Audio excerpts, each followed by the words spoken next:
ሰላም ጤና ይስጥልን ውድ የጤና ቲዩብ ተከታታዮች እንደምን አላችሁልኝ? እስኪ ዛሬ ደግሞ ስለ ትዳር አንዳንድ ነገር ልበላችሁ። በቀድሞ ጊዜ እናት አባቶቻችን ሳይተዋወቁ ተጋብተው ልጆች ወልደው ተዋደውና ተስማምተው ይኖራሉ።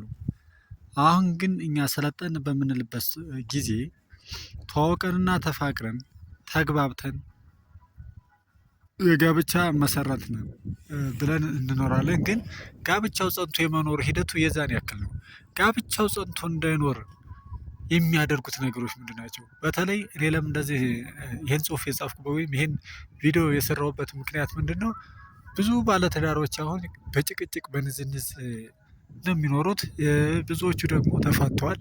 ስለዚህ በሱ ምክንያት ነው ይህንን ጽሁፍ ምን ሊሆን ይችላል ብዬ ስል ለእኔ የመጣልኝ ሀሳብ አለ። ለምሳሌ የዚህ ችግር ምክንያት ብዬ ካቀረብኳቸው አንዱ በባለትዳሮች መካከል የሶስተኛ ወገን ጣልቃ ገብነት ሲኖር፣ ሁለተኛው ደግሞ በባልና ሚስት መካከል ድብቅነት ሲኖር፣ ማለትም ተጋብተውም ይሁን ሳይጋቡ በፊት የነበረ ድብቅነት ካለ፣ ለባልየው ግልጽ ካልሆነች ሚስትየት ለባልየው ወይም ባልየው ለሚስትየት ግልጽ ሆነው ካልቀረቡ እንዲህ አይነት ነገር ለትዳር መፍረስ ወይም ለትዳር መላላት ምክንያት ይሆናል ብዬ አስባለሁኝ። ሌላው ምንድን ነው? ሶስተኛው ባለን አለመደሰት ወይም አለመርካት ነው። ለምሳሌ ጥሩ መኖሪያ እያለን፣ ጥሩ ገቢ እያለን፣ ጥሩ የዕለት ቁርሳችንን የዕለት ምግባችንን ችለን እየዋልን እያደር ከሌሎች ያነስን ይመስላል። ሌሎች ፎቅ ገንብተው ፋብሪካ ገንብተው ሌላ ነገር ሰርተው ስናያቸው የኔ ኑሮ ነው እንደዚህ ነገር የምንለው ከሆነ እና በዚህ አጋጣሚ አንድ እንትን ልንገራችሁ። ሁለት ጓደኛ ማቾች ከተማ ያወጡና ምን ያደርጋሉ? አንደኛው ኧረ ፍሬንድ ተመልከትም አንዱ ይሄው ሁሉ ፎቅ ተመልከት ይለዋል። ፎቅ አየሁት ይለዋል። ግን ይሄው ሁሉ ፎቅ ለእነዚህ ሰዎች ሲሰጥ እግዚአብሔር እንዴት ለእኛስ እኛን እንዴት ረሳል ይለዋል። አይ ጓደኛዬ ና እንሂድማ ብሎ ጓደኛውን ይዞት ወደሆነ ቦታ ይሄዳል።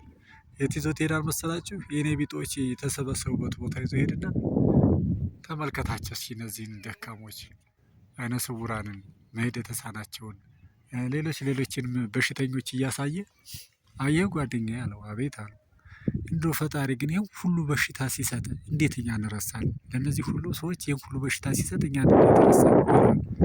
ከሁሉም ይልቅ ጤና ይበልጣል። አየሁ ጤንነታችን ሰጠ። እኛ ይልቅ ምንድን ያለው?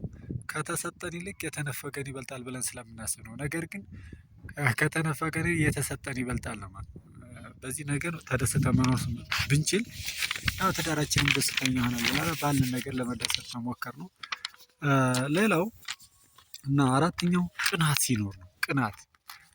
ቅናት በጣም መጥፎ ነው። ባልየው በሚስትየቱ የምትቀና ከሆነ፣ ሚስትየት በባልየው የሚቀና ከሆነ ይሄ በጣም መጥፎ ነገር ነው። ምን ይላል እንደው ቅናት ያለ ፍሬ ተጸንሶ ያለ ማህፀን የሚወለድ ጭራቅ ነው ይለዋል። ስለዚህ ቅናትን ማስወገድ መቻል አለብን ነው። አራተኛው በግንኙነት ጊዜ አለመጣጣም። ሴቷ ወይም ወንዱ ከተመጣጣኝ የሆነ ግንኙነት ከሌለ ይህም አንዱ ለትዳር መፍረስ ምክንያት ሊሆን ይችላል ሳይሆን ይሆናል። የገጠመን ነገር ስላለ ነው። ከዚህ በፊትም አንድ ጓደኛችን እንዲህ አይነት ነገር የገጠመው ስላለ እሱም እንደ ምክንያት ይሆናል ብዬ አቅርቤዋለሁ። ሌላውና ስድስተኛው ደግሞ ትዕግስት አለመኖር ነው። ማለትም ባል ወይም ሚስት ሲያጠፉ ወይም ስታጠፋ አለመቻቻል፣ መሰዳደብ ወይም መዘላለፍ፣ መፎካከር ሲኖር በዚህ መካከል ምንድነው ትዳር የመፍረስ ወይም ለትዳራቸው መላላት ወይም ለትዳራቸው ክፍተት ይሆናል ብዬ አስባለሁ። በዚህ ምክንያት እንደውም አንድ ቀን ልንገራችሁ። ማለትም ሳነብ ያገኘሁት ነገር ነው። ምን ይላል? በጣም የሚፋቀሩ ጓደኛ ማቾች ነበሩ። እነሱ ተጋብተው ሲኖሩ ባልየው የመንግስት ሰራተኛ ነው፣ እሷ ደግሞ የቤት እመቤት ናት። ያው ጥሩ ኑሮ ነው የሚኖሩት። ያው ምንድነው በትንሽ ነገር ከተጋቡ በኋላ በትንሽ ነገር ምን ይላሉ? ይኮራረፉ ጀመር እና ተኮራርፈውም ቶሎ የመመለስ ነገር አልነበረም። ማን ቀድሞ የተናገረ እንደ ሽንፈት ይቆጥሩታል። እና አንድ ቀን ምንድን ነው ያደረጉ? በጣም ተኮራረፉና ማን ቀድሞ ይነጋገር እና ሰውየው ሁልጊዜ ጠዋት የምትቀሰቅሰው ባለቤቱ ነች። ወደ ቢሮም ሲገባ እንዲሁም ሌላ ስራ ሲኖረው ባለቤቱ ናት እየቀሰቀሰ የምትልከው። እና አንድ ቀን ምን አደረገ? 12 ሰዓት ስብሰባ ኑሮታል። ስብሰባ ተጠርቶ ተኝቶ እንዳያረፍ ምን አድርጓል? ይሄድና ኩሽና ቤት ወጣ ስትልበት ወይም የምታበስልበት ላይ ይሄድና ወጣ ስትልለት ተመልሳ እንደምትገባ ስላሰበና ስላወቀ ቀስ ብሎ ሄዶ ወረቀት ጽፎ ያስቀምጥላታል። ወረቀቱ ምን ይላል መሰላችሁ? ነገ 12 ሰዓት ስብሰባ ስላለኝ ጠዋት ቀስቅሽኝ 12 ሰዓት እንቀሰቅሽኝ ብሎ ጽፎ ያስቀምጥላታል። ስትገባ እሷም ያን ጽሁፍ ምንድነው ወረቀት ነው ብላ ብድግ ስታደርግ ያን 12 ሰዓት እንድትቀሰቅሽኝ የሚል ጽሁፍ አየች። ከዛ እንደተኮራረፉ አመሹ። ጠዋት ብድግ ሲል ሰውየው ሲነጋ እላዩ ላይ ፀሐይ ወጥቶበት በጣም ረፍዶበት በጣም ይናደድና ልብሱን እንዴት አትቀሰቅሰኝ ምናምን እያለ ልብሱን እየለባበሰ እንትን ሲል ቀና ሲል ምን ያደርጋል? ምን ያህል ትራሱ ላይ ወረቀት ያያል። ወረቀቱ ምን ይላል መሰላችሁ? እሷም ጽፋ አስቀምጣለታለች። 12 ሰዓት ሆኗል ተነስ ብላ አስቀምጣለታለች የትራሱ ላይ። አስቡ እንግዲህ ይህን ያክል መኮራረፍ ለባለትዳር ጥሩ ነው ብላችሁ ታስባላችሁ? እስኪ እናንተም ያላችሁን አስተያየት ኮሜንት ላይ ጣል ጣል እያደረጋችሁ ስለ ትዳር ያላችሁን ተሞክሮ፣ ልምድ እንዲሁም አካፍሉን። እስኪ በኮሜንት ጻፍ አድርጉልን። ሌላው በየትኛውም ዓለም እንከን የሌለበት ትዳር የለም ይባላል። እውነት ነው ይሄ ነገር? እውነት እንደተባለው ሁሉም ትዳሮች እንከን አለባቸው ብላችሁ ታስባላችሁ? እስኪ በዚህም ጉዳይ እስኪ ያላችሁን አስተያየት ጻፉልን። እስኪ ኮሜንት ጋር ጻፍ አድርጉልን። ከዚህ በተጨማሪ ደግሞ ትዳር ይላል።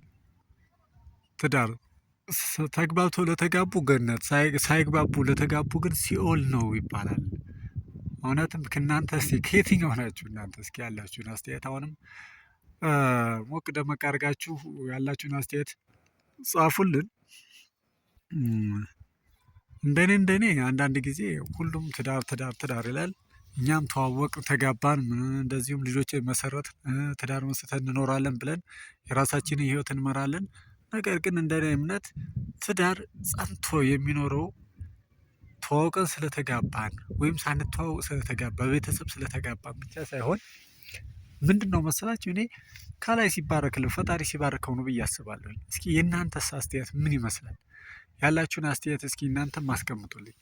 ብዙ ጊዜ እንዳሁኑ ሳይሆን በድሮ ምንም ሳይተዋወቁ እናቱና አባቶቻችን ቅድም እንዳልኳችሁ ምንድነው ሽማግሌ ተልኮ ቤተሰብ ተልኮ ባልየው ሚስቱን ሳያውቅ ሚስትየቱን ባሏን ሳታውቅ ጊዜ ይጋባሉ።